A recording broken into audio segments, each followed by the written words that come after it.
அப்பா எங்க? அப்பா எங்கடி மின்னல்? அப்பா அங்க உட்கார்ந்துருக்காரு அவள் மாதிரி.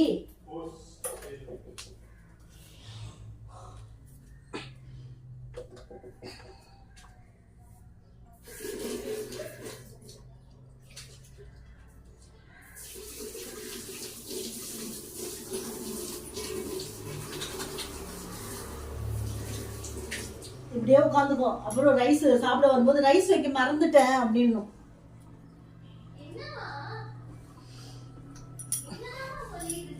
பெரிய வேலை வெட்டி முடிச்ச மாதிரி போய் உட்காந்துக்குச்சு. குட்டி ராஜாத்தி, என் பட்டு செல்லமே, என்ன நோண்டுறீங்க கதவுல? என்ன ஆராய்ச்சி பண்றீங்க? இந்த ஜூஸ் கொஞ்சம் குடிக்கிறீங்களா? ஜூஸ் கொஞ்சம் குடிச்சு பாருங்க குட்டி